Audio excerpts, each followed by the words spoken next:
All right. Hi, everybody. This is LPC Chris at hashtag Get Naked Therapist, and I am with four amazing individuals, four clinicians here for the first ever podcast panel. So, welcome, everybody. So, go Hi. yeah, Hi. go ahead and say hello, hello to the audience. Hello. Hello. Hi, Hi, everyone. Chris. So, Hi, everyone.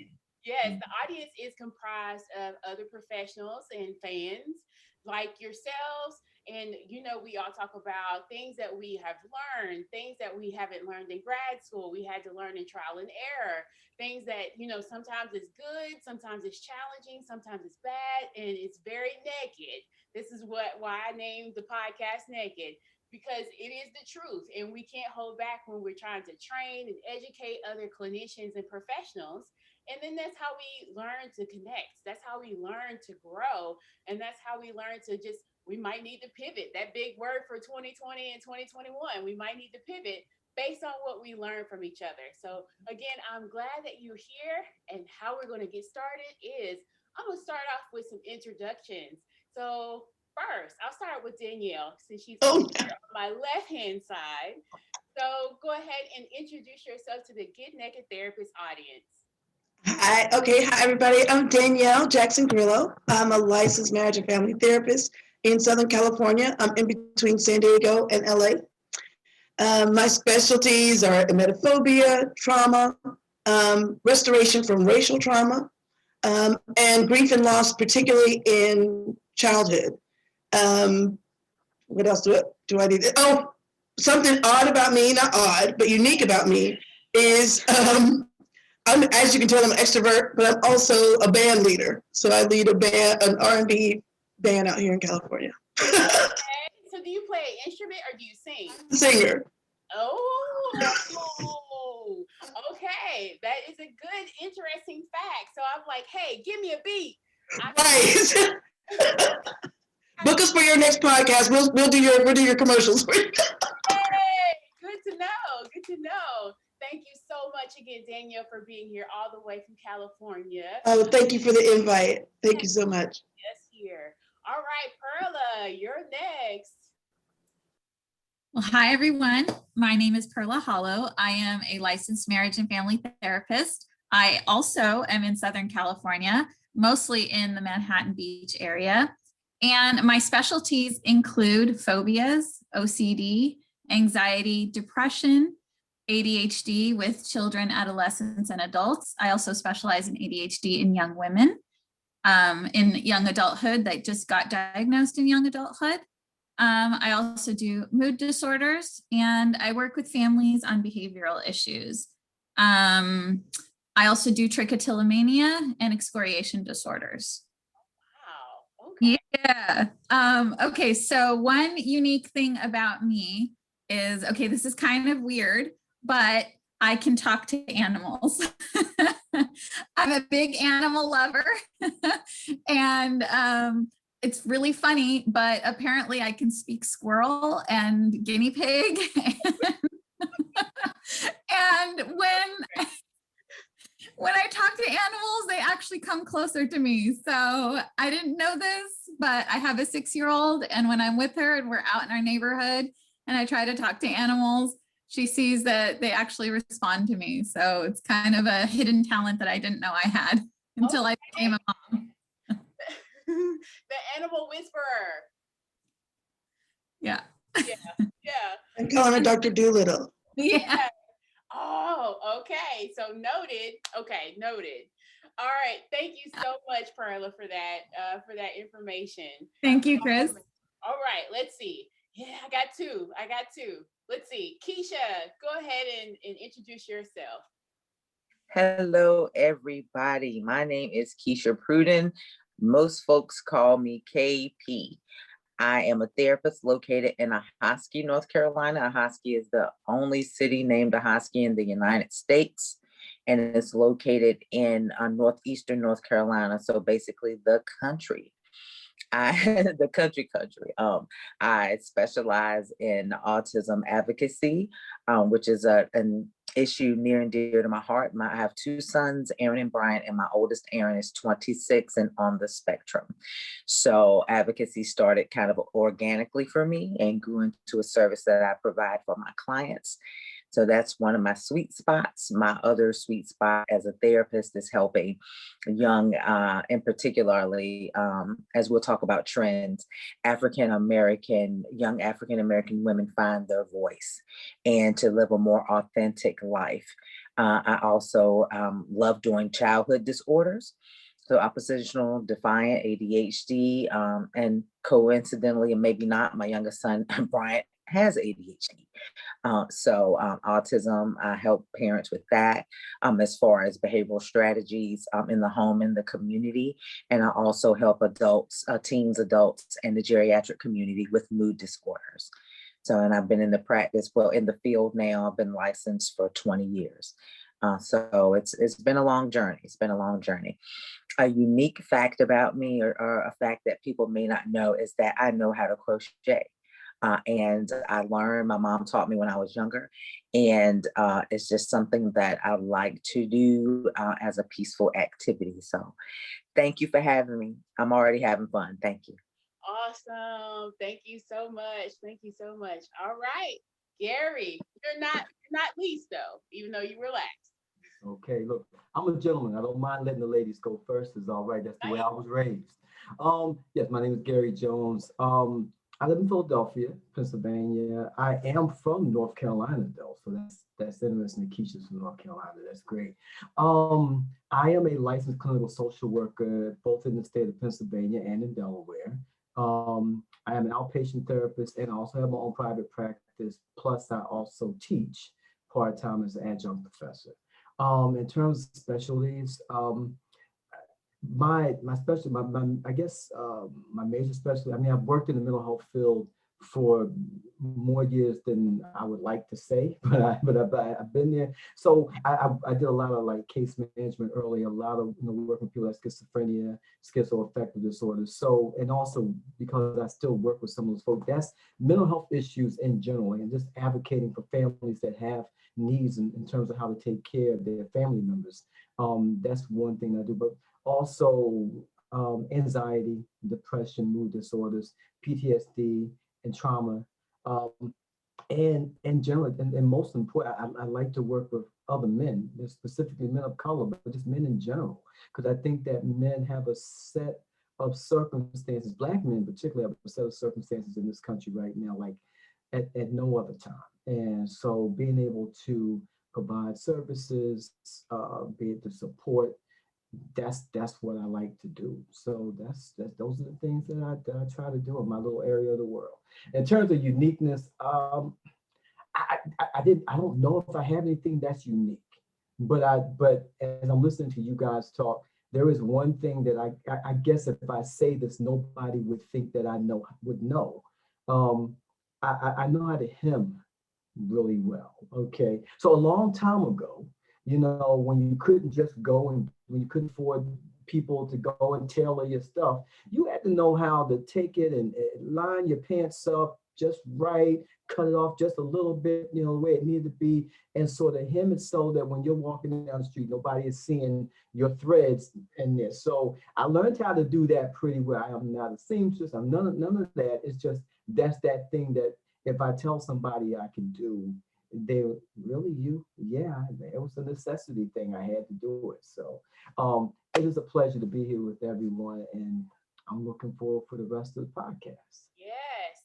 Thank you so much. And so if you weren't so far away, I would send you a pair of pants to him. However, you Right, were so far right. away. Hey, look, I could do it, and you wouldn't see the thread. That's all I'm going to say. So. Goodness. I don't have that talent. I never was taught that talent. I need that. Never was. So it is a talent to still have. It really is, even though it's a lost Mhm. talent. But yeah. So as you guys know, I am LPC Chris or Crystal Pinnick. That is my full name. And I am a licensed professional counselor here in Nashville, Tennessee. And I work with youth victims of crime. So those victims who are youth who are in drive-by shootings, sibling deaths, those type of populations. And I've been with, I've gone through school-based therapy. I've gone through intensive in-home therapy. I've been a road warrior. I've done residential. But I really do love working with youth. That is my favorite, because you just have so much space to be influential in their lives and in their families' lives. And it's really good work, and it's work that will never be done. But it's what I feel that I'm called to. So I'm so happy to be here with you guys. And I think, let's see, one of my unique things, I think I sing, but people think that I'm extroverted, but I think I'm more introverted. But there's like I guess an ambivert, they call it, a mixture of stuff. So, usually people at work don't think I'm introverted at all. But once I get home, I close the door, I'm like, woo, what a day. I'm going to bed. So, yes, that is me. That is me. So, I guess that would be some one little unique thing about me. So, again, great, great, great, great. So, this is Mental Health Awareness Month. And I think maybe before, I don't think I took it as seriously, like, okay, it's May. But after 2020, I think it really set in that we need to take it seriously, that we need to provide education and awareness for mental health issues, not only in our clients, in our families, but with ourselves as well, taking good care of ourselves. So I'll start out. Whoever wants to go first, you just raise your hand. As far as what have you been doing this Mental Health Awareness Month of 2020, 21, or 2021? I'll go first, if that's okay. This is Keisha. This is KP, and I think for me, and I can only speak for me, the most important thing that I've been doing for my mental health this May is actually taking care of my mental health and focusing on myself. When I think back on May of last year, I was really focused on getting the word out there about mental health, especially in the African American community. And I created, Canva posts for a lot of my colleagues and just posted them on my social media. Like I wanted to get the word out there. So I was very busy. And then, as I mentioned earlier, before we started the podcast around July, August of last year, my husband and I both contracted COVID. And so that was a very harrowing, scary time. And then since then, it's even right before COVID, I had a minor surgery. Then I had COVID. Then I had to, try to recover from there. And then I had some more physical issues. And then we had family sickness. And then my baby son's senior year high school. So that's another stressor. And I'm type A and he's type not that. So that's been stressful. Like, have you done your work? Have you done your work? And then my father-in-law, he passed unexpectedly last month. So I've had like just a slowdown, like I had a slowdown moment and don't do anything. That is, as I listen to my inner being, I'm a person of faith. So as I listen to my higher power, and listen to my body. I listen to, the whole, we talk about the biopsychosocial, spiritual wellness. And I realized that I wasn't well. So I've been taking May off and not doing anything, the bare minimum. And that includes, I hadn't been working in my flowers or walking. Those have been two very therapeutic things. But my body just needed to rest. My mind just needed to rest. So I hadn't been doing a whole lot work-wise or out in the yard. I've just been resting and reading my word and praying and spending time with my family. So that the short answer is taking better care of myself. And then you heard the long answer. Yeah, I'm so glad that you were able to do that. I guess it's self-inventory. Right. To be able to take care of yourself. Right. Y'all know we have run and run and run. Right. We got to do this on the job. We got to do that on the job. House dirty, mind dirty. It just right. All the runs the gamut. So I'm so glad that you put the brakes on that. Yeah. Taking care of you. Thank you so much. All right, who is next? Yes, go ahead, Perla. Yeah, so I think for the May of 2021, it being so different than May of 2020, I think about the previous year and where everyone was and with the pandemic. I think March was sort of the beginning of the lockdown for COVID, and in May, I think it was 2020, it was just about survival, right? We were all trying to get through everything. And I know for myself and my family, it was just about survival. And, my husband had lost his business. So finances sort of fell on my job. And so I know that in May of 2020, I was really focused on making sure that financially we were okay. So I upped my business. I had more referrals and did everything I could to adapt for my clients to be available for them on telehealth and working from home.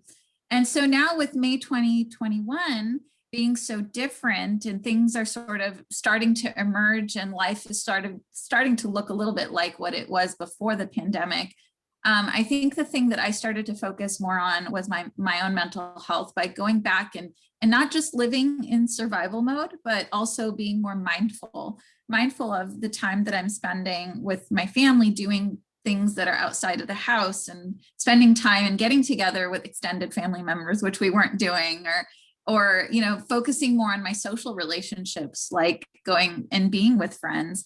But also I had put so much of myself on the back burner and, kind of getting back to that a little bit, whether it's taking care of my physical health by exercising more and not creating so many obstacles to my physical health by thinking that I need to go to a gym or go somewhere to work out, but I can just step out my front door and enjoy what I have, and take a walk and breathe in the fresh air, or just eating better and being more mindful of my sleep and how much I'm getting in sleep, whereas last May I wasn't sleeping much at all. And now I'm being more mindful of how many hours I'm actually getting, and just eating better in general, and knowing that I have to, in order to be there for everybody, my family, my clients, I have to take care of this body that I'm in so that I can be present for everybody as well. And I think also for my clients, I am putting in the work to make sure I understand how this year has affected them, not as a collective group necessarily, but this being a collective trauma that everybody has responded to in a very individual way, and being present and mindful of that and understanding that they have grief in so many different things, not just loss of people or family members, but loss of opportunity, loss of finances, loss of being in school and social relationships. So I'm trying to work in those areas and be more mindful. I may not work directly with trauma, but I know that everything that my clients present me in sessions or when they come to work with me is affected by trauma. So I'm trying to be more mindful and present for my clients in that as well. Yes, and you see people's heads nodding.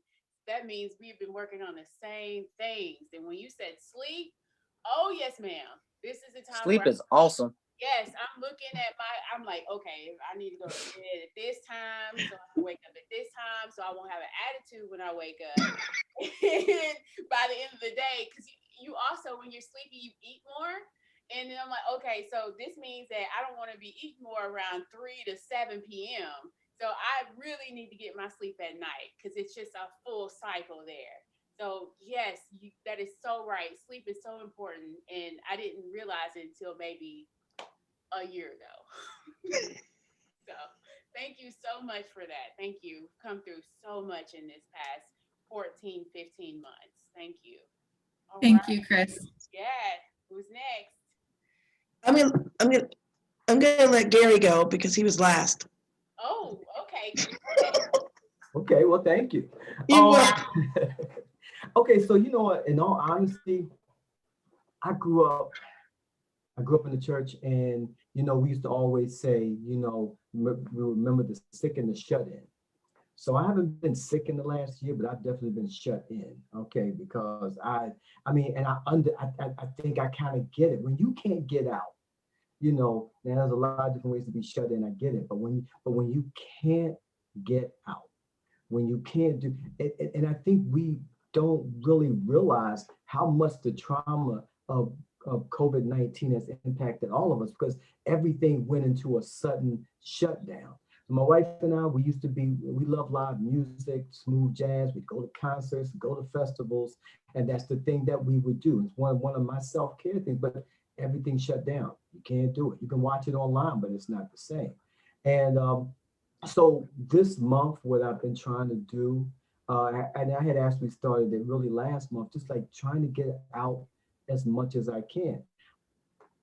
Being home for COVID has given, obviously there's aspects of it that works. You know, you're with your spouse, you have more time to do things together. You see them, they're not one, they see you, and it's not like you leave the house at 7 o'clock in the morning, you come back at 9 o'clock at night, and they trying to figure out, like, who are you walking in the door? It's not like that, you know. But being home also means you're home and you're still working, you're still as active as you were, and you're doing it probably in one space in your house, whatever space that is. This is my den in the back.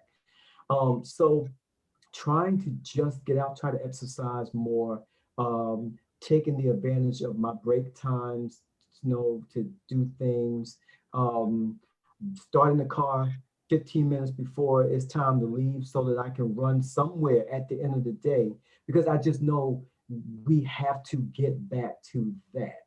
And I think that's part, I know for me, that's part of my self-care. That's really what I've been doing. And I just need some sunshine. I need some outside. I need some breeze. I need something blowing above my hair. I don't have any hair, but I still need something blowing above it, because that's what I need. So as in terms of this month, really trying to recognize my own mental health. We give everything to our clients, you know, but we don't always give enough to ourselves. And so that's what I've tried to give to myself, the gift of just getting up, getting outside, getting away from this space right here. And, yeah. Yes, definitely. I get that. I know the average weight gain, they said in COVID season, was about 29 pounds or so. So luckily I escaped that. But anyway, so luckily I escaped that. But I don't know how, but I did. But yeah. I didn't.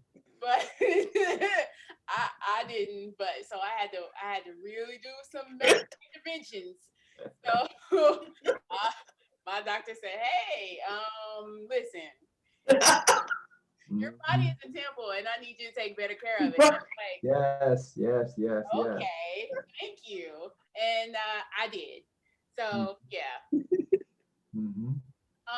So thank you so much. All right. Yes. Go ahead. You know, I was relating to what this is a therapy session for me right now, because I could relate to what everyone said, especially when Gary was saying you just have this workstation and you stay in that one spot. Like sometimes my husband would have to tell me my days were running into each other, because you have the illusion I'm at home, and I wasn't realizing I was working more at home than I was when I got into a car and drove. So there were things that I had to readjust. I went to Desert Storm, and when I went with my unit, when I came back, I had PTSD and didn't know it. And since they really didn't know what PTSD, I mean, they knew, but they didn't know how to treat it, I managed it. Well, the pandemic undid all of it, because I didn't realize it until recently. We tried to go to, I think my husband just wanted to take me to Chili's. And that should be no big deal. But I was so hyper alert. I was watching the door. It was as if all of that I thought I had managed for 20 plus years. Now, you know, if I think about it, I've been vaccinated. The last thing I'm worried about is COVID. I'm worried about the fact that we've all been cooped up in a house for over a year, and that people's tolerance is lowered. that people's logic is lowered. Everybody's in lizard brain, and you know we don't reason in lizard brain. So I'm hyper vigilant. I'm having to make myself go out because I don't want it to stay that way. But whenever people say, so we can go back, I don't think we're going to go back. I don't think that's going to happen. It's going to be a new normal, and I'm trying to be flexible in that. As far as my self-care, the hardest thing for me to do, and I'm so glad that Carla and Keisha have some, I think both of them have some experience with ADHD. It's because I was diagnosed with ADHD, but late because they don't really research for women. So it was late. So all those struggles, you know, now I know, okay, now I'm even thinking about getting my doctorate. But when I say that, I hear a small voice say, keep still. That's my biggest problem. When people say self-care, you really have to define that and say, what does that mean? Because to sit still is the hardest thing for me to do. And so I'll say, I'm sitting still. My husband's like, no, not behind a laptop. That's not what that means. Right. Just being self-aware that like you were saying, I'm so busy worried about my kids. They didn't get to graduate middle school. They didn't do this. They didn't do this. I'm going to make up for that. But I forgot about me. Yeah. So just reintroducing myself to me. Right. Yeah. Reintroduce yourself to yourself. I love that. I love that. That is a really good takeaway for all of us clinicians. And I don't have a husband. I don't have I'm single. I don't have any kids. But you even with you being here or in your home by yourself, you still, you know, I have parents that I worry about, you know, who are in the age brackets of the 60s. Right. And just trying to take care of them as far as their mindset, how they're doing, and just kind of noticing and being attuned to, you know, because we all are used to running. We're all used to going to church and doing all the church on Sunday. And then when you have an older generation that's so used to doing all that stuff, and then all of a sudden they don't do it anymore, then that can cause some other issues, which it did in my family with my own dad. Well, I saw some stuff, and then having people die around you that you knew. Had a significant amount of deaths around us last year, not from just COVID. It was other deaths, like sudden death and cancer death. And it was just taking its toll. I could see it in other people around me, especially my dad. So it you know, you have to take care of you, and then teaching other people to take care of them too, and say, hey, we're in a massive shutdown. We are in COVID season. We are afraid to go to the grocery store. We're afraid to hug, a simple hug. And I'm a hugging person. So then when you have to back up from people or not go to church, thinking about when we going back. I don't know. We still haven't gone back yet. Right. So it's just all of those things that go through your mind on top of having to work, on top of having to pay your bills still, on top of trying to hold everything that you've already held down. So yes, it is a collective trauma. There were some good things about spending extra time with people you love.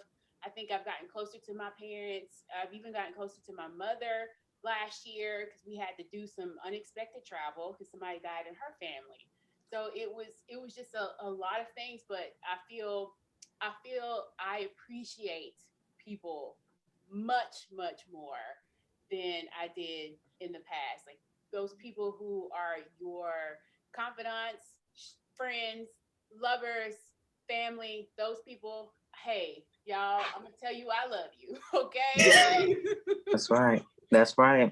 So that's what has really brought out of me during the COVID season, on top of all of what you guys said, and why it's important for us to be aware, not only for the month of May, but continue on, because our lives forever changed.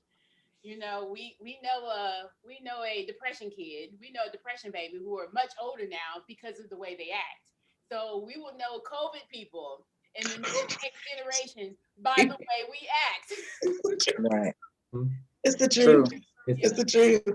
I mean, I think what Keisha said earlier is so important. You know, it is good to be seen. And we have been through so much in the last 12 to 15 or 16 months that, you know, a lot of people didn't make it through. You know, so I think that it helps us to look at our value system, you know, and where we're going to place our energy at. Because one, the people that I love them, I'm going to love them more. The people that I'm trying to love, I'm going to try a little bit harder to love them. Mm, You know, but the people, yeah, you got it right. But the people, mm, people who, mm, okay, sound like I struck a nerve in that one. Okay, so anyway, mm, but no, mm. okay, I hear you. I'm right there, and then you start to recognize that now time is too short. Life is too short in general Right, to waste our right. time on the negative energy that people throw our way, or the amount of time that it would take for us to put negative energy out. You know, that's a lot of energy. And if nothing else, COVID-19 has told me, it's shown me I just don't have that kind of time. Look, the break up, get together, break up again, work it out, break it up. Now, I don't really have time for all of that, to be honest with you. It's all about now understanding I got to take care of myself. That's going to be either with you or without you. Okay. And that's how Right. we Yeah. do it. Okay. Yeah. So, yeah. I'll tell anybody, just some of the, just having, and I think the new term now is, neurodiverse. So just having the most of my adulthood, um, having a neurodiverse family, and you're always ripping and running and planning and trying to make sure and that kind of thing. And so you don't do a whole lot of self-care. But then you have a situation, if you've ever been through a situation where, I've shared about, me and my husband's, thing with COVID. And I'm like, when you're just laying in bed together and you're saying, what's the insurance? What's we have the insurance for the mortgage. So if both of us pass at the same time, our children, won't have to worry about a mortgage. When you have to, reach out to your support system and say, look, this is what I need you to do. If both of us pass at the same time, these are the steps that you go through. And, that is what, we went through. And there, I know Danielle was talking about, PTSD, from Desert Storm. And I know I definitely have some COVID related PTSD, just not really wanting to, go to hospitals and things like that. Because my husband, he was developing pneumonia along with the COVID. So by the time, he finally went to the emergency room, they were like, oh, you're one day from dying. And, and plus I couldn't go in there with him, because it was COVID. So the lady was just like, you have to leave. And my husband was like, well, she has COVID too. And she was like, I don't care. She has to leave. And so I just kind of looked at him and he looked at me, and I kissed him on the forehead and I said, I love you. He said, I love you too. And, so I just like kind of walked out and got in my truck. And, it's those types of experiences that we have to give ourselves permission to feel and process. And that we also have to emotionally support our clients through, that makes self-care for us so important, because a lot of our lives are parallel. And I'm not saying that that hasn't happened before, but I'm saying with a trauma so monumental, or an event so monumental as COVID has caused us, a lot of us, just to be in the same pot, just to be in the same circle, the same types of experiences. And so I think it's caused a lot of us to open our eyes and just say, we have to be here for each other. And like Gary was saying, like when you go through something like that, you really do look at your circle. You look at your supports, you look at your village, and you say, who is a true village member? Who, is truly there? Like when I think about my mom, bless her heart, because she's elderly. So, she knew we were sick and she made chicken salad, because I don't eat anybody's chicken salad but hers. And and she put on top of the containers, a plastic container, she put up there, I love you guys and I hope you get well soon, like in permanent marker. And she left it on the porch, because we're like, don't come. And she was like, well, I'm gonna come bring some food. And she left it on the porch. And I looked at it and I was like, this is like just so her. But it just reinforced the importance of us having, a true village. was we learned early on, just having a child with autism, that you do have to create a supportive village, and people who don't support your mission, they aren't admitted. They're not in our space.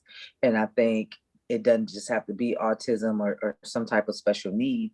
It's just in life in general. If people are not supporting your mission and your vision for your family and for yourself, then you cannot allow them intimate, access to what's going on with you. And I think that is what is causing a lot of distress with our younger people, is that I tell them all the time, I say, you are allowing people that you should just be waving at Walmart, when you see them, to have a front seat to what's going on with you. When it comes down to it, they don't like you. They don't. I had to tell a girl one time, girl, she don't like you. She's acting like your friend, but her behavior is telling you that she does not like you. So this COVID has just taught us a whole lot about relationships and love and support. Yeah. And I think to add on to what Keisha was saying about not staying, like we learn to stay in the same place, not only physically, but emotionally. And I think the one thing that COVID has taught me is the biggest thing was about grief. And grief in so many different ways. And, there was initially, at first with COVID, I was like one of those people that was like, I can do this. This isn't a problem. I can shelter in place. It's not a big deal. But as things, as we kept sheltering in place, and you could watch the world from your television and see so many things happening, the people that were dying, the people, from COVID across the globe, then, the whole social justice movement and the death of George Floyd, and how severely that impacted a lot of us. And then I'm from Lebanese descent. I'm actually a first generation immigrant. I was born in Lebanon. And then August 4th happened in Lebanon when the blast at the port occurred. I still have family there. My aunt lost her, her restaurant got blown apart. Some of my family members had to run for their lives. And just the grief and feeling helpless and not being able to do anything to help that situation, it really taught me how we feel grief, but also how we let others respond to our grief. A lot of people think that only grief has to deal with the loss of a loved one or the loss of a relationship, but grief can be the loss of an opportunity, the loss of something that you held in your mind that you wanted to do. And so I think what it's taught me is to hold space and to help my clients recognize what grief looks like, so that when they feel sad or disappointed, when they've lost the chance to graduate, or they've lost the chance to go to a prom, or whatever it is, I can hold that space for their grief for them, but also challenge others when I present my grief to say, you know what, that's grief. Grieving this. Oh, this wasn't something I may have had and have lost, but this was something I was hoping to have, and now my hope is gone. And so I'm grieving that. Can you please recognize that that is my grief too? That I need you to be there for my loss. And the other thing that it taught me was, if I'm grieving, that I can honor my grief. But once I've honored my grief, then I can recognize, do I need to do something differently to address this grief? Do I need to move in a different direction? Do I need to look at things differently and say, you know what, I used to be one of those people that say someday, one day, but you know what, I'm no longer going to be that person that says someday, one day. I'm going to move in that direction and make sure I get to where my vision is, like Keisha is saying, like get to that vision that I have. I'm not going to stay in the same place. That is, I want to clap and run at the same time. Perla for president. Perla for president. I was so glad you said that, because you're right. Besides the COVID, so I've been an activist since 1986, and I can remember being so hopeful, and even hearing the older generation saying, you guys are going to be the ones to make the change. And the grief that I felt, when for the 9 minutes, or was it 8 minutes and 21 seconds or something like that, the grief that I felt, the very next day, my agency, it was not super diverse. The very next day, I sent an email and said, hey, we want to have all of the African-American employees do a panel. Well, there's only 3 of us out of 99, first of all. So, you know, they called me in my grief, though. They sent me the email in my grief. So I sent back and said, you don't want to talk to me right now. You don't want to talk to me right now. And so a couple of weeks went by, and then the director sent me an email and apologized. And for that moment, it was a moment for me to be what I'm always telling other people to be. It was a moment for me to be authentic. It was a moment for me to be brave. It was a moment for me to have self-compassion for me. And whatever else was going to happen was going to happen. But she sent that email 2 weeks later. She sent an email and apologized. Because what I had been doing before was enabling people. Normally, I would have explained and said, you shouldn't be asking me this right now. I'm in the middle of grief. You shouldn't be asking me to do something for you. That wasn't a priority 24 hours ago. But I was true to me. And I let her go and find out for herself. And she came back and sent me an email and said, I apologize. You let me know when you can do the panel. So even through this whole past year, my life was nothing like I had planned at the beginning of 2020. At the beginning of 2020, I thought, hey, you know what? I'm just going to open a private practice. I had already named it, and I named it Calafia Promise, because Calafia is a Black warrior princess from mythical princess from Mexico. And so I named it Calafia Promise, because I made a promise in 2020 to go beyond me. So I could do my solo practice, but there are not a lot of us. I think for therapists of color, it's 4%. And for Black female therapists, it's 2%. We're literally unicorn. So I thought, no wonder. And I can remember I don't know about you guys, but out here in California, it's only 5% Black. So when you see, you know, I would get excited when I saw another Black person, just because I came from Georgia and I didn't even know I was a minority living in Georgia. So I didn't. So I would get so excited and go and reach out for them, but they would pull back because there wasn't a closest. Now that I will attribute to the pandemic, because now when they see me, I'm like, I better have an N95, because they hug without even asking. Right? They just come and hug. But I decided to switch my practice to a group practice, because I used to complain. I'm terrible about it. My grandma would always, don't you complain. But I used to complain a lot. And somewhere in that sitting still, my mindset switched. If something bugs me or rubs me the wrong way, I got to do more than process it. I used to just process. Why does this make me mad? I do more than process it now. If something bugs me or rubs me the wrong way, it bugs somebody else too. I need to find out why is this a problem, and then go beyond it. Because where I see our industry going is people are going to be coming to us for more than, hey, help me with my trauma.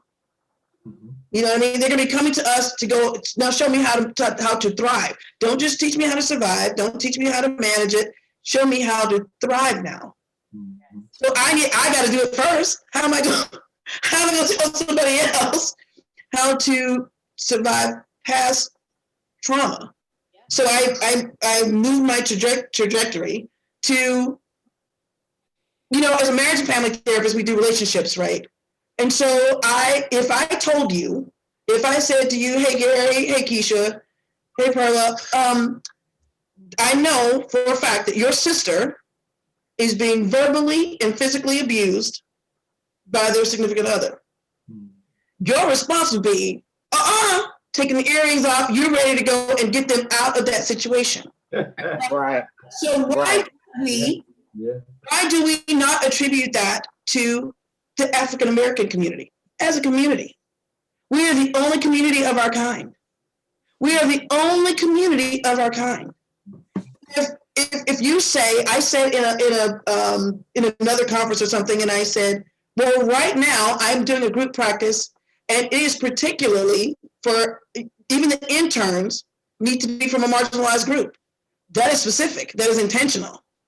Because I would want to say, when we're talking to somebody in domestic violence, we know that part of their contribution to the situation is a lack of self-awareness, a lack of self-esteem.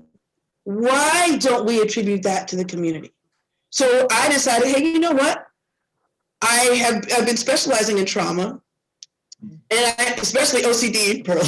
I do emetophobia. But I decided, hey, you know what? I can still do that, but I need a group practice where we're teaching clinicians how to teach self-compassion, how to teach self-love, because as we are individually, it expands. And then there are certain things that you don't put up with. Quite frankly, I really don't care if someone is racist or not. It doesn't matter to me whatsoever. I do care that there's a system that backs it up. So I'm trying to push forward. I'm in a lot of Black and women collaborations and saying, hey, you know what? I'm going to push forward. I'm not going to keep asking my abuser, hey, stop abusing me. That would make no sense to us if we were talking to a person who was a victim of DV. Just tell them to stop abusing you. We would never say that. We would tell them to empower themselves. So my whole trajectory has been sit still, get through this process so I can write it down. Say this is how we're going to move forward. I came out of the pandemic completely hopeful, going in completely depressed because of George Floyd, but I came out completely hopeful because there's so many kids literally asking, okay, we got to do something different. We've done it this way, and how can we do it different? You know how you do it differently? Let me teach you about lizard brain.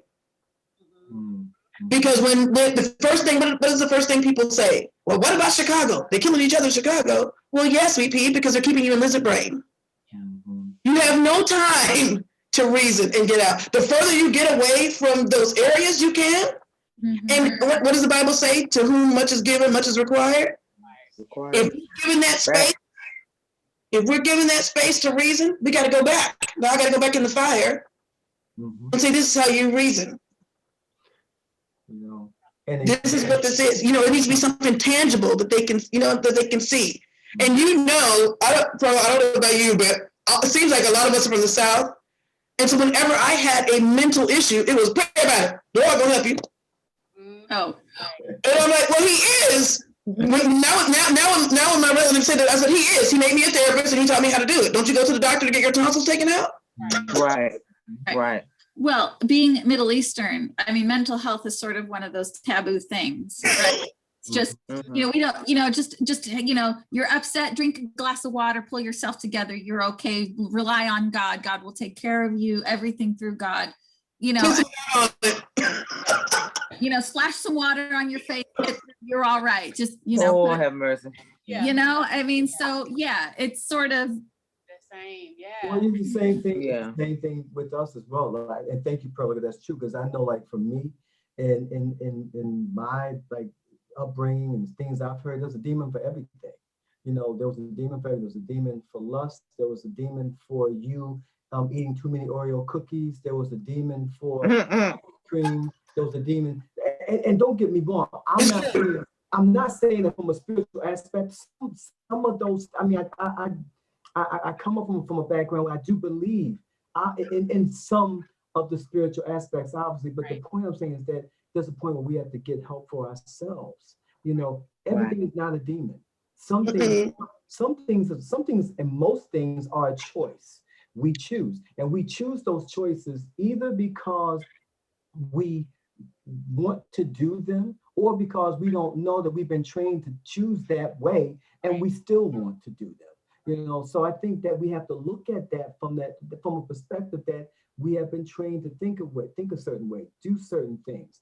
The challenge that we tell our clients is you gotta do this a different way. Now, I can't tell you what that different way is. Okay, I might think I know what the different way may be, but you have to decide. And my job is to help you think what you think that different way. But obviously, if you're trying to walk into a room that has no door, you're going to have to come to some conclusion that one day that you need to find a door, put a door there or something. And I'm not trying to be funny, but I'm just being serious. So that's what we tell our clients all the time, but we don't tell ourselves that enough. A whole sermon. Enough. We don't really tell ourselves. It's true. Like, yeah, we don't tell ourselves enough that we need to be able to do this thing differently. You know, why am I doing this thing? Why am I not connected to other people out there that's doing the same work that I'm doing? Right. You know, what is it? And one of the reasons I think, and I'm going to shut up, Chris, I'm going to be quiet. I think one of the reasons why we do this is because we're trained to be the dominant way of how we approach the field that we work in tells us that we are supposed to work independently. Okay, it trains us to work independently. You know, it doesn't train us how to prepare to be independent practitioners. It doesn't tell us the business side, but it tells us that we must be independent practitioners. You know, you might do a group practice, but we're really independent practitioners, and we buy into that, and that's what we do. So I'm doing this thing on this side, and Danielle's doing this thing on this side. Pearl is doing this thing on this side. Keisha's over here across on the other side of the planet doing this. But then you got someone like Chris who says, okay, all of us need to come together. And we exactly. So how do we do it? We might do it through a podcast, through a conference, workshop. I don't know, but we all need to come together because we're all out here doing these things, and it doesn't work when we do it in the. I am 100% in for that. In December, I randomly, number one, I always say randomly, but I have to back up a little bit. I don't want to take all the thing, Chris, but when you were saying Gary was striking a nerve, because I am a believer too. And there are things that I'm like, yeah, that's a demon. You know, there are demons over whole entire cities. You know what I mean? I'm like, okay. But I also had I don't ever say it was the pleasure, because it was not pleasurable. But the reason I became a therapist, the number one reason I became a therapist, was my mom was killed in an accident when I was 15. And it was already it became complex grief because my parents were planning to get divorced. It had already been decided I was going to live with my mom.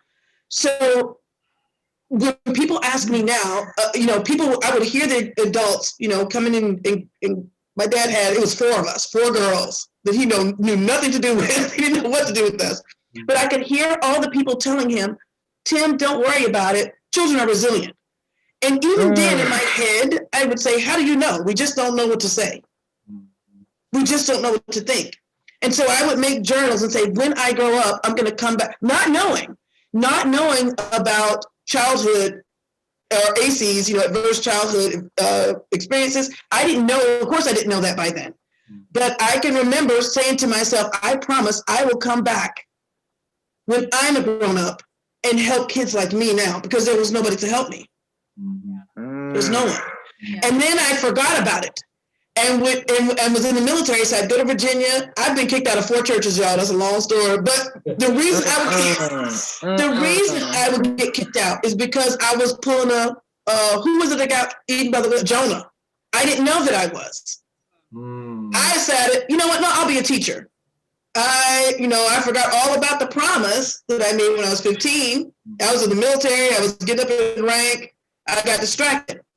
And so I would go to church and I'd slide in the back and literally ask God, could you please just let me, I just want to come in here. I want to sing with the choir, and then I want to go home. Yeah. Do not send these kids over here. Stop sending these kids that I don't know coming over here and asking me and talking to me. I don't know how to lie to them, but their parents, stop it. And so every time, all 4 times, the kids would eventually come and start talking to me, and my dumb behind, trying to advocate, would go to the leadership and say, hey, here's what's going on. They wanted to know particulars. Oh, who? Well, I can't tell you that. I already promised them I wasn't going to tell you. No, you have to tell us, and ultimatum. Tell us or you got to leave. They saw me as the bad influence. So I would always get that ultimatum. I'm like, okay, the next church. It took 4 times before God was like, go to school. So they come to you. No. That's a book all by itself, okay? But Right. Yeah. A whole book. that's a book right there all by itself, Daniel. I'm just saying, that's a book by itself. Yes. But So moving forward, we've talked about, what we want to do and what we see us going as far as being a collective unit. And I know there's so many different licenses here, which that's a whole nother issue because we know that for LPCs in every state, it's different. It's different. It looks different, Right. sounds different. There's different letters. Here in Tennessee, there's an LPC and I'm LPC MHSP, and I used to live in Virginia where it was a QMHP LPC. So Right. so many different things. Like you can't diagnose with this one, you can't diagnose with that one.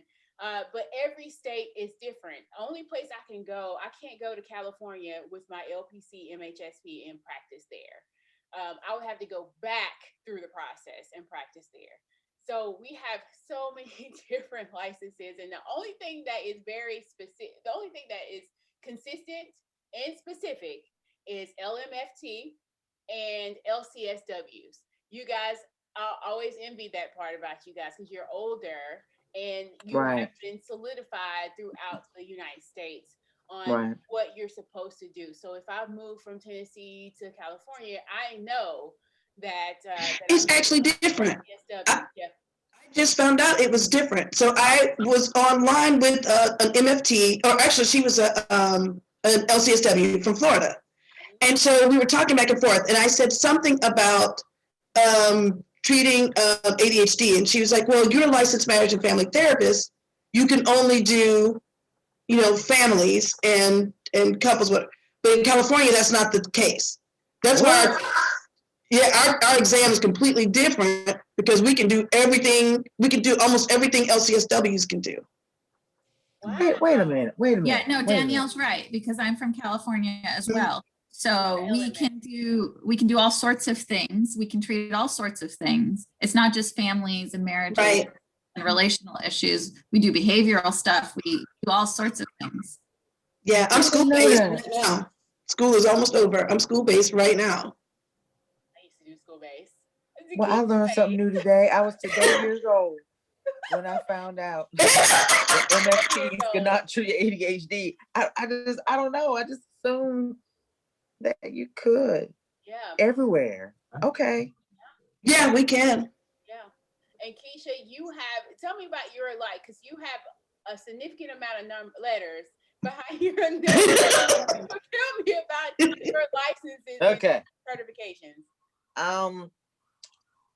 My oldest one, and I thought the other day, oh my God, I've been licensed for 19 years, is that it used to be the LPC in North Carolina, but now it's the licensed clinical mental health counselor, and then I have the supervision credential, so I can supervise folks.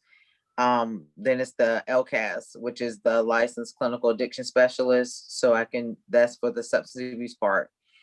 And then the CCS is a certified clinical supervisor, so then I can supervise folks in substance abuse. Then it's the CPP, which is a child parent psychotherapy. So children, trauma, family stuff, so that's cool. Then I do substance abuse. So I'm an SAE, which is a substance abuse evaluator for North Carolina DMV. So people who have lost their license and they have to have an administrative hearing, have to come to me to get substance abuse evaluations. And then the last one is I'm a local certified forensic evaluator. So for people that are in the court system and their lawyers or the judge may feel they have a mental illness that might impede their ability to assist with their defense, they order an eval, and then I see them and I eval, give them an evaluation or conduct an evaluation.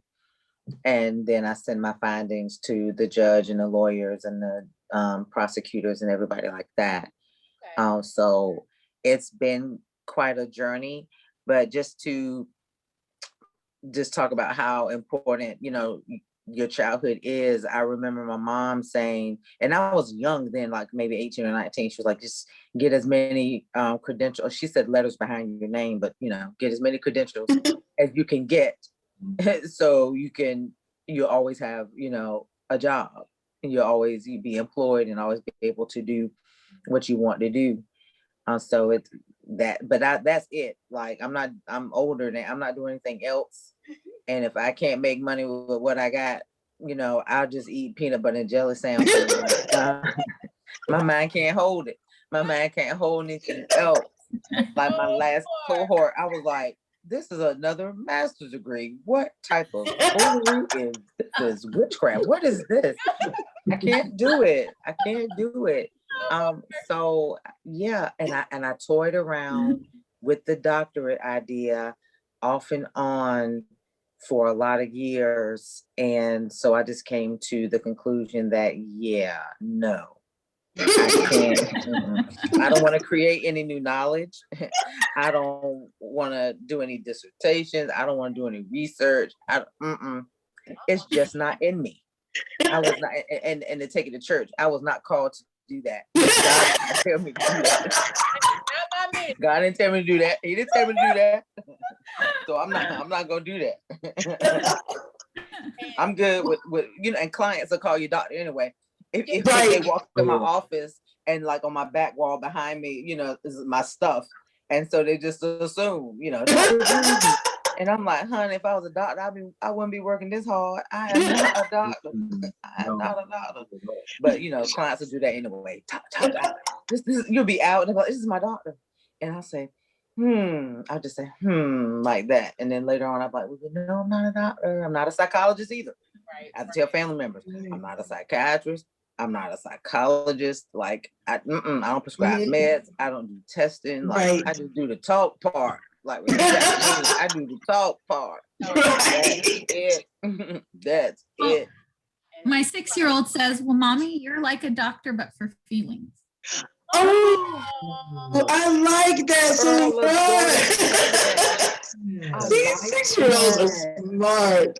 I wanted to be a psychiatrist. That was what I was going to go to school for. True story. I was like, yeah, that's what I'm going to do. Got the undergrad and realized how much work that was. That is the truth. I was like, wait a minute. I have to do 4 years undergrad, then 4 years medical, then another 4 years residency, and then I got to specialize. I said, well, what's the next best thing? That is the true thing. I was like, what's the next best thing I can do? And I'm helping people. And it doesn't have a lot of math because I suck at math. And therapy.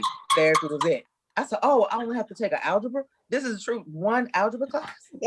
And I was like, yep, this is it for me, counseling. Boop. That's what I'm going to do. And that's a true story. That's a lesson that I like. That's a lesson that I taught to my youngest son about, because they're like two, and I'm a person of faith in that. I believe that everything unfolds the way it's supposed to. But I'm also like, I'm middle age, and I look back on my life and I share with my youngest son that I have 2 regrets. And 2 regrets is that I didn't believe enough in myself to go to medical school, because I have people I grew up with, I went to college with, that are psychiatrists. And I'm like, I look at them, I was like, I could have done that. That's it. It wasn't, that difficult, but I didn't believe enough in myself to push myself. One. The second is that I didn't go to my first school of choice. Now, I wanted to go, so I'm a Carolina girl, so I wanted to go to Chapel Hill, UNC Chapel Hill, go Tar Heels. So my friends and I went to like a weekend visit. And when I realized during the tour, I was like, wait a minute. So you're telling me that I'm on a campus, but I'm going to have to take a shuttle bus from my dorm to the actual class buildings. And they were like, yeah. And I immediately became afraid, because I said the campus is too big and I can't handle that. So I didn't even apply. I backed up and I didn't even apply. So I share those, those stories with my son to illustrate, like, don't, cheat yourself. Don't not believe in yourself. You can do anything you put your mind to, so don't let size bother you, and don't let the monumental task of what it feels like keep you from pursuing what it is that you want to do. But I said, my life, has been pretty awesome. And it's not like, I'm sitting here, drowning in a pool of regret. But those are two things in my life that I was like, oh man. I'm gonna need you to take one of them off your list, and I'll tell you why. I did the same thing. So I went to Clark, Atlanta. And so a lot of my friends from school went to Morehouse and immediately wanted to be, doctors, whatever. And I can remember at first I wanted to do it, and I had to think, am I just want to do it because they want to do it? So I wanted to start doing research. I said, I want to be a psychiatrist. Well, at that time, I think it was 1986, that was the #1 career for suicides. Oh my goodness. And so I decided, hey, I don't really want to, there's something wrong over there. Yeah. And let me tell you, I work with a lot of psychiatrists with my clients, and a lot of my clients will come and say, I only get 15 minutes with my psychiatrist. Right. They only see me for 15 minutes and I'm paying $300, $400 for that visit. And I see you every week, and I get to talk to you about everything. And my psychiatrist knows less than half of what I tell you. Right. You're not really missing much. You didn't miss right. That's so true. Yeah. I think I thought about it for a second, but it's more money focused than anything. But then I realized that my clients, they have a psychiatrist and then they have a therapist, and they are not one and the same. They can't psychiatrists do it unless they just are one of those rare forms where they have been licensed, but still they have codes to where they can't see you, but for so long. But yeah, it's not one of those things that it's different. I don't want to prescribe medicine. I really don't want to do that either. I don't either. But no. yeah. There's not something and I have living in, I said I was in the Air Force in Virginia, but then I moved to Northern Virginia and went to school in DC. That was the best thing I could have done because there were so many nationalities in DC. So I got to learn all kinds of cultures, all kinds of food. My ex-husband is Peruvian. And that's when I learned, you have to talk to somebody outside of you. There are mannerisms that we have as Americans, that we just have. And so I learned more about myself as an American and traveling to other countries. And I can remember there was a saying that Maya Angelou said, that people will forget what you said and how you said it, but they'll never forget how you made them feel. Right. And that's when I knew that was a superpower. So I thought, okay, I started putting all the pieces together, and we have to acknowledge that as a superpower, that if you're older than 40, wasn't always valued. The left brain people were always valued. But now in this age of emotional intelligence, I was telling the kids the other day, I was like, this new revolution is going to be emotional and economical. Yeah. So you better be in check with your emotions and know how to, and we can do that. Yes. I want to make sure I get everybody's information, because everybody has something I need. Indeed. And Gary, you are dually licensed, right? Wow. I am dually licensed in 2 states. So I have 1 license in 2 states. So I'm an LCSW in Pennsylvania and in the state of Delaware. Okay. So I've been licensed as a clinical social worker in Pennsylvania since 2013 and in Delaware since 2014. Prior to that, I was an LSW, a general licensed social worker in the state of Pennsylvania, and I got that license in 2008. But I've been doing mental health for like 25 years, or actually more than that. I just don't actually add on the stuff after a while. Because unlike some people that are social workers, it wasn't my first thing. I wasn't planning on being a social worker. What I actually wanted to be was a writer. I wanted to be a journalist, and that was my undergraduate degree, was in news editorial journalism. And for me, what I realized was that I like to write. I do write, and I did journalism, some freelance journalism, but I couldn't get a job. It was difficult to get a job. Journalism is a tough field to really get connected with. You kind of got to know people, honestly, I believe. And I really didn't know anybody. And I didn't probably press as hard as I probably should have either, to be totally honest. But I landed in this field because essentially I needed a job. a friend of mine hooked me up with a job, and I started working as an assistant teacher for children that who are emotionally disabled, diagnosed as emotionally disabled. And from that point, I started doing a whole bunch of work. I started doing I worked in houses, like in residential facilities and day programs. I was a job coach. Worked in like residences that were residences, but they was locked in residences. And then eventually I became a case manager. And it was when I became a case manager that I began to realize that, this mental illness was more than what we think that it is. We were looking at it from the perspective of staff and client, but it's more than that. It's more than just a staff and a client thing. Are we, what are we really understanding what our clients are going through? And the reality is we really wasn't. And then I began also to realize that people around me were experiencing some of the same things. So I think sometimes I think to myself, I must have spent like most of my life in a vapor because I didn't realize that some of this stuff actually was going on around me. Right. As a child, my grandparents, they didn't talk to kids.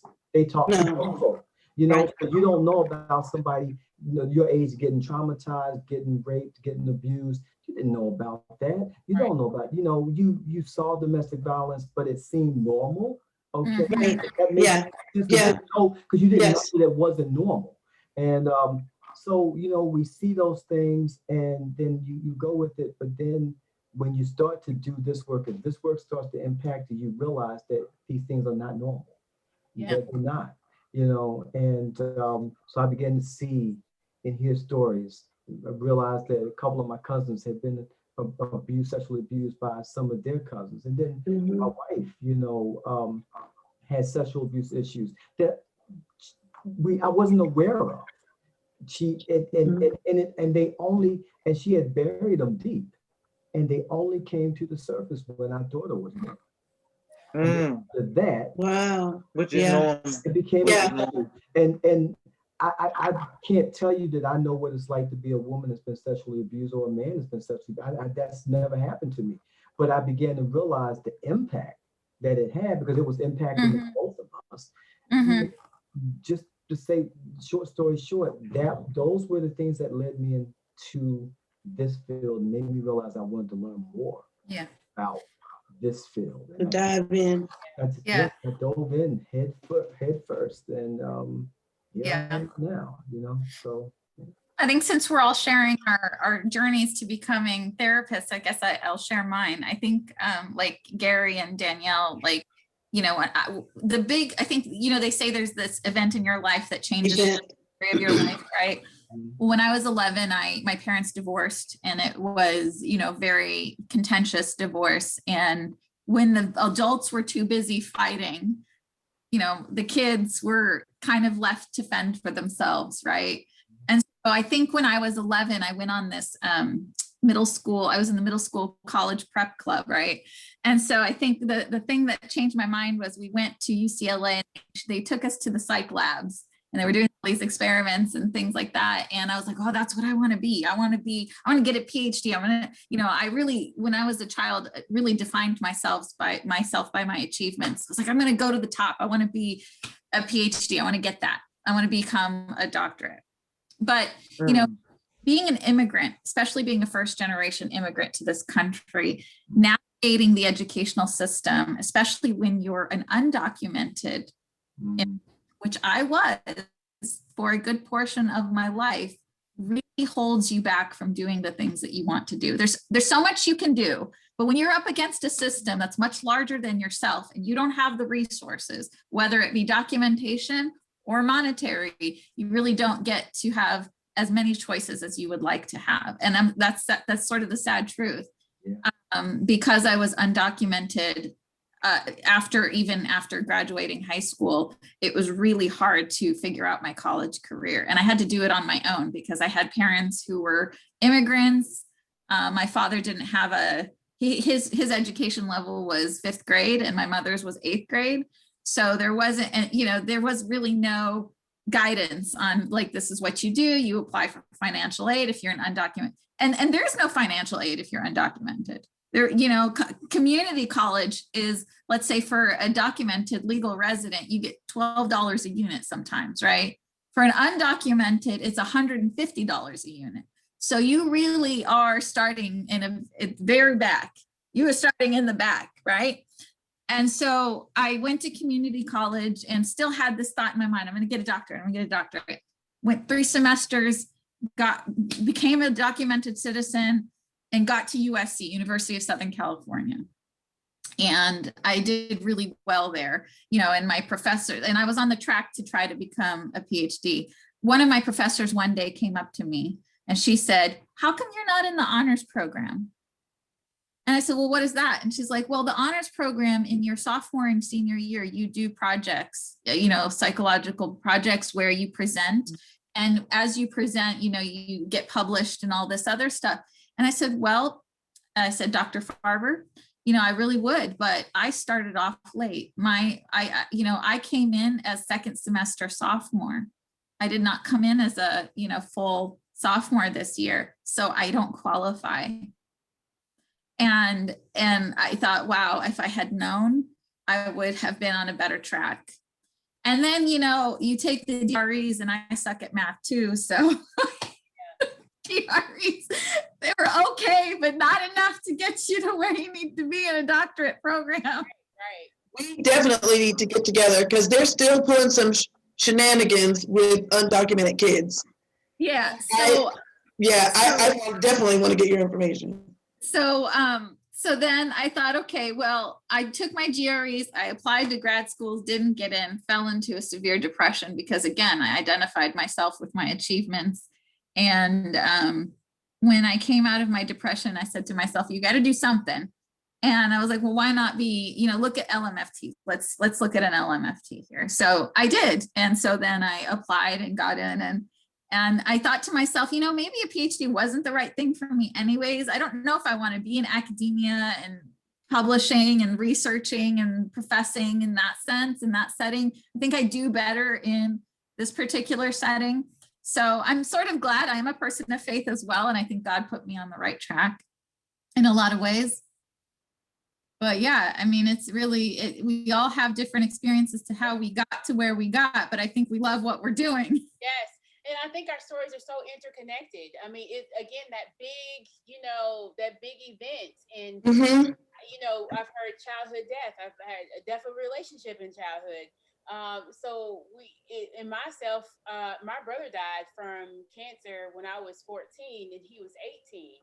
So Oh my God. those type events, again, that kind of like, Right. oh, because at first I wanted to be a pediatrician. And I was in this mindset of, oh, I want to be the best. I want to do this. I want to go, you know, because everybody had these real high expectations for me. But once I got to college, hey, I was in grief brain and I could not operate in chemistry. I could not operate in algebra. I could not do it because I delayed my grief until I got to college. So it was then where I realized, you know what? Again, and then you forget about it. And you know, you realize you want to do something. You want to do something different. And then I changed my major from biology to psychology, and that flipped everybody out. Like, what are you doing? You ain't gonna make no money. And because you know that's a big deal. And so I changed my major, and then got out of college and had the most horrible first jobs. And I realized that, hey, I need to go back and get my master's. And what am I going to get it in? Is it social work or counseling? I don't know. But one counseling program is right down the street, and I got in easily. So it's like, yes, I got that. But I think now that I'm older too, that it's just like you, Perla, said, and what Danielle said, what Gary said, and Keisha said. It's just that we knew there was a purpose, and that event really struck a chord in me into what I do now, in dealing with people who are kids that have dealt with sibling death. Like, I just never knew in my life that I would be looking and counseling kids that have dealt with other sibling death and dealing with drive-by shootings and dealing with very situations. So it's just like, man, like I didn't know my trajectory. I had no clue what my path was going to be. But again, Even as you're saying it, I hear Gary saying the same thing. That's a book right there. well, yes, yes. So I appreciate you guys. I know we're an hour and 19 minutes in. I had no clue. I was like, I was not going to keep them past an hour. But if you have to go, I understand. But I wanted to get through you guys because I know I have a room full of bosses in here. And what type of resources and what type of materials do you have? And what's the name of your practice? So who wants to go first? Pearl, go first, Pearl. Okay, go ahead. Okay, I'll go first. Okay. Oh, Keisha, go ahead. Okay. Okay. The name of my private practice is Prudent Counseling Concepts. And right now, I'm still just doing virtual. But I'm gearing up hopefully within the next 30 to 60 days to start having clients in my office again. And again, my focus is mood disorders and helping young women find their authentic voice. And autism advocacy, of course, is my sweet spot. I love helping parents learn the special education process and helping them to become awesome allies and advocates for their kids. I also do consultation, public speaking for school systems, teachers and other interested parties who want to learn more about the special education process and autism. And I love doing podcasts and interviews and different things like that, just to talk about mental health and autism. And I am also a published author. I have written 2 books. The first book is Walking with Moo and Other Adventures of Faith. Moo is my youngest son. His real name is Bryant, but his nickname is Moo. And that book started off as Facebook posts that I would just share just based on my walks with him and working in, my flower beds and just different spiritual epiphanies. And I would just share them. And then I had a friend say, turn that into a book. And I was like, well, how do I do that? And then she gave me the blueprint. And so that was my first book. So that's a devotional, just helping people, on their spiritual journey. My second book is a children's book, and the name of it is Aaron and Me, Our Journey on the Spectrum. And it is a children's book about my sons, Aaron and Bryant. And it's about autism and sibling relationships as experienced by my baby son, Moo. So he talks about, his relationship with Aaron, and it describes and it helps younger readers to understand symptoms of autism. But the overall message of the book is even if a person has autism, it doesn't stop them from being great people. Like in my book, my youngest son says, Aaron has autism, but he's the best big brother ever. So my message with that book is that, first of all, that there are African-American families out here dealing with autism, because you don't see us. You don't see us in print. You don't see us on TV. You don't see us online. You don't see us anywhere. So I wanted to show that there are not only African-American families out there dealing with autism, but we're loving, we're nurturing, and we're thriving, because we're not always portrayed in that way, irregardless of autism. Black families just aren't always portrayed in a positive light. And I also wanted to help young kids understand what autism is so that they won't be afraid. They won't be afraid of autism. And if they have autistic peers, they will engage with them and prayerfully, hopefully become friends with them. Because that's something that our children, our autistic children in the school system, they're missing. They're missing the friend piece, the empathy and the friend piece. So I wrote that book for that purpose. I also have a blog. It's called KP's World. And you can find my books there. You can, and my blog is www.kpsworld.org. And that's where you'll find my books, my blog, just talking about my life.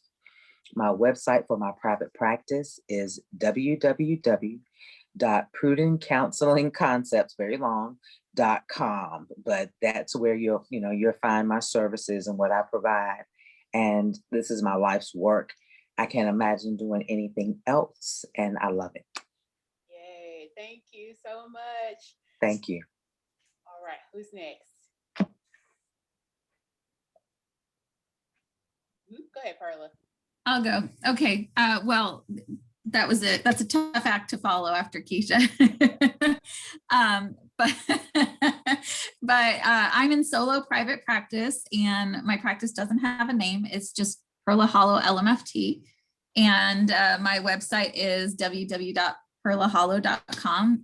You can go on there and see all of my specialties and areas where I work. Currently, I've only been in solo practice for the last couple of years. So I'm just sort of a fledgling private practitioner.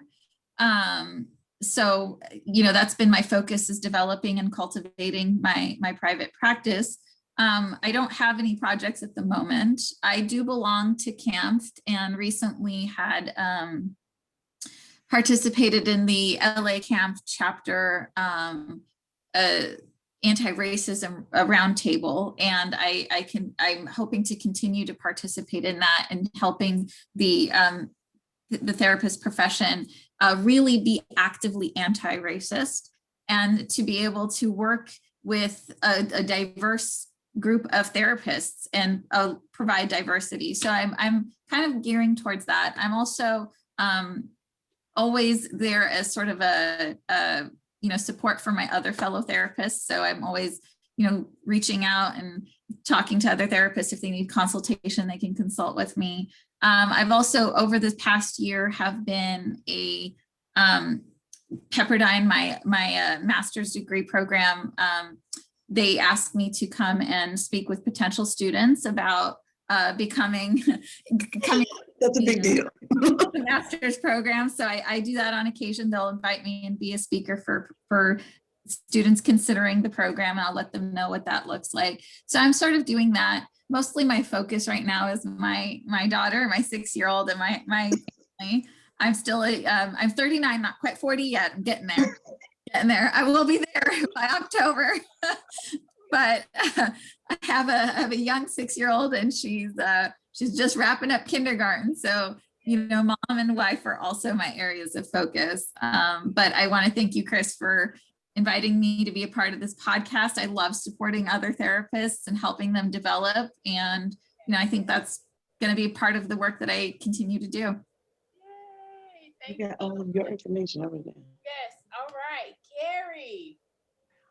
All right, well, I would like to start off by, talking about the part that I guess I didn't talk about, because for me, family is everything. And Perla, I appreciate, the love that, the glow on your face when you talk about your 6-year-old is wonderful. So I am first and foremost, other than being a child of God, first and foremost, I am a husband, a father, and a grandfather. I mean, for me, that's the most important thing. Everything else is important. It's nice, but I could lose my day job, and that's fine. My private practice could fail, and I might be hurt by that, but that's okay. They can ask me not to teach anymore, and that would hurt, but I could survive all of that.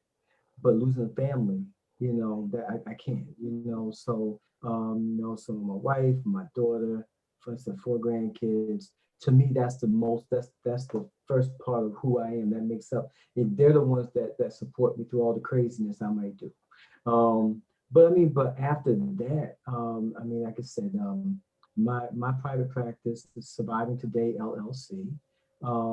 And actually, it's funny that the name actually comes from, it's inspired by my wife, to be honest with you. So Surviving Today LLC, my website is www.survivingtoday.llc. If you click on it, it's right now, it's just a one-pager. So, I just say to tell you to scroll down. It's a work in process right now. So we're working on doing that.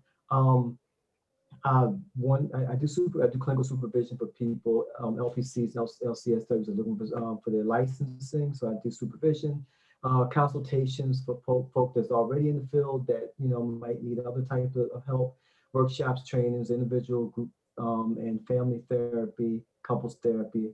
One thing I want to end with is I would say this. There's three things that I try to work on that I think is important. So there's three words: survive and thrive. Obviously, I think the first thing we have to realize is that in this work that we do, in the work that we're trying to help people work on in their personal lives, we have to work on surviving. People have to first of all realize they can get to a place where they're surviving. That they're not in the midst of the chaos, that the chaos doesn't own them the way it used to own them. So now there's a place where you've made it through at this point. And then of course, thriving, as Danielle, I think, was saying earlier about thriving, like, you start to grow. And you get to a place where, you're not just surviving, you're surviving and you're growing, outside of you and inside of you. But I think there's one aspect that's missing, and I wanted to add to that is revive. So survive, thrive, and revive. Because when you get to a place where you're growing and you're getting those inner strengths within inside of you, now you can help other people who are like you or who are like you, because you're still the same person, you're growing, and you help them to grow. You help them to see maybe what they don't see right now, because now you've been through this place before. So that's one aspect that I try to do in my private practice. I want to help people survive. I want to help people thrive. Not just live, but thrive, but then help other people. And that's where the reviving part comes in. So that's really. I love that. That's awesome. So, Thank you. Survive, thrive, revive. I love that. thank you. Thank you. All right, Danielle. Whew, I don't even know how to wrap up. This was so good. After talking to you guys, I feel way more encouraged. The group practice is going really well. I have a pitch deck in front of investors in 2 weeks, but I feel more encouraged having talked to you guys. I even have other ideas, like I'm going to be calling you. Hey, Chris, how do I calling you? I don't think that I could maintain a podcast, but I always miss yours. But now I know there's recordings, right? I can go back and see them. Okay, cool. Because I was missing some. But this was such a great experience. I like what Gary was saying earlier about collaboration. And I resonated with so much of what each of you said. I'm like, I found my tribe. I'm such a weirdo. For me to find my tribe, that's a big deal. Because I was the nerd, you know what I mean? Hey, we're here. But we're here. Right. I just got so encouraged. I'm thinking about getting licensed in Delaware, and we love Philly. When you said Philly, I'm like, oh my gosh. We have no relatives there. We go there every Christmas. Let's talk about it, okay? Yes. It's definitely for collaboration. But I really want to take the time to give my gratitude to Chris, because to put this together, to me, it's just, I don't know. I'm overwhelmed thinking about it. It was fantastic. I learned so much. Sometimes when people ask you to do this stuff, I'm thinking about what am I gonna say? And I realized, I don't need to say anything. I'm just taking notes. Everybody's this was my learning moment. Definitely. I think we had good synergy, and I had a list of questions, but it seemed like we were bouncing off of each other. We were very much connected, although we've never met in person. Really? That's the connection for sure.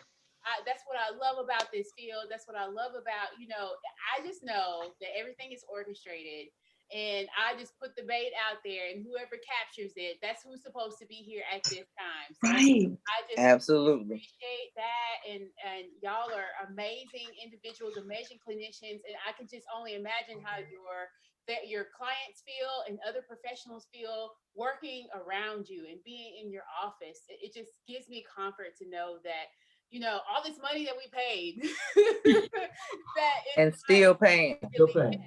Not in vain. The CUs are terrible. And that's student debt stuff. That's a whole conversation for another day. Come on through, Biden. Come on through. Yeah, okay. Come on through. If you can't do all of it, give me a little Oh, bit. God. Give me a taste. So Chris, can we send you like our emails? I mean, you have our emails. Yes, I will do a group Okay. email. Okay. With that group email, please send your address to the address that you want me to have. Okay. Address to me, so that I can have it and I can send you something in mail. But yeah, so I'll do that after we get off.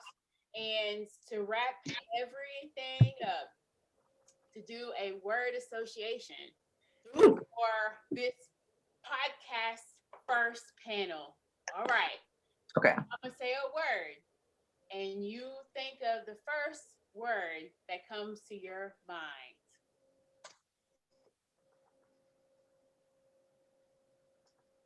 Clinician. Healer. Oh. Ooh. Caretaker. Listener. I think Uh-oh. helper, yeah. Helper. On duty. Mm. Yes. You're on duty. Yes. I'm glad nobody said notes. I'm so glad nobody said notes. I rebuke you. I rebuke you right now. No, you mean the I'm demon? working on notes this weekend, by the way. Go That- ahead. your You questions. mean the demon of notes? No, no. I She rebuke brought up a you. demon, Gary. She brought up a demon. Oh, now that was a demon right there. You brought up. No. You know though, Gary, I try to beat that demon back every weekend. Girl is saying I have things never here, liked it. man. I have never liked notes. This is a true story. Every job I've ever been on, like I'll go on an interview and I'll tell them clinically, you will not find a better therapist clinically, but those notes though, you don't have to stay on me. They're just sitting there looking at me and I said, I'm telling you, what they're going to tell you, what the other people going to tell you is that she's the best therapist you got in here. But what your admin is going to say is, Keisha Pruden is behind on those notes. You need to talk to her or something. I said, it's going to happen. I said, I'm just telling you now, like you can hire me or not, it's cool. But yeah, at every job, they're just like, Keisha, I had one boss one time. She called me in. I said, we don't even need to meet. Just give me like 3 days. I said, we don't need to meet. I know why you want to talk. It's okay. Give me 3 days. And she just laughed and was like, okay, Keisha. I was like, 72 hours, I'm had right. This is a notes weekend. I'm with Perla. I hate. I'm gonna get a t-shirt made. I love therapy, but I hate notes. Yeah, that's 20-page assessments. It's just all terrible. Yeah, it's all terrible. My next job, I'm gonna sell cars or something. I don't know. It's terrible. See, I got an anxiety response. Just talking about notes. Breathe, Keisha, breathe. Lay a hand on you there for a second. That's me with my charts. Hey, I was like, hey, give me your chart.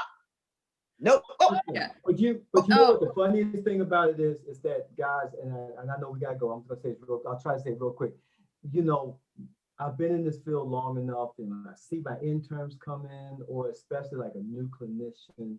You know, they start out. You know, first of all, you know, you ask them how they doing with their notes. Oh, I'm doing well. I'm doing okay. Okay, and they're like, okay, stop lying. But no. Because initially they only got about 3 clients. Okay, so initially they're doing good. Okay? And then they write the most longest and like on point notes, and they got everything. They even captured how they breathe. Okay, and you like no. But Keisha, now you know what I'm gonna say here. Catch them about 3 months later. Those 1.5 page notes are now down to about a 1/4 page now. Okay. You know, they falling behind. You okay? Oh, I got about 4 days of notes to write. So, and I just kind of chuckle inside because I say to myself, I tried to tell you this. You know, enjoy it while you can. Okay. Notes are totally from the enemy, and I wish we could throw them away and just that's all I'm gonna say. Yeah. But our building folks need those notes, so we gotta write those notes, folks. Yeah. Necessary evil. So good note taking, Perla. And then I'm gonna go to sleep and worry about that tomorrow. Yep. Yep. All right, I like that. Let's do that. Thank you so much for being here, for taking. Thank you, Chris. Thank you. Thank you. you for having us. Thank you so much, Chris. All right. Yeah. Carla, we got to stay in touch for sure. You're the only one out here with me. I know, right? Most definitely. So, But Please. Chris, when you send out the emails, like if everybody could send, if you're on social media, Yeah. put that in your response, and I'll Okay. put mine, and I'll follow everybody and Yes. all of that. Sure. Okay. Okay, guys. all right, y'all. You guys, Take care. Thank everybody have a you. good weekend. Bye. All right. Bye.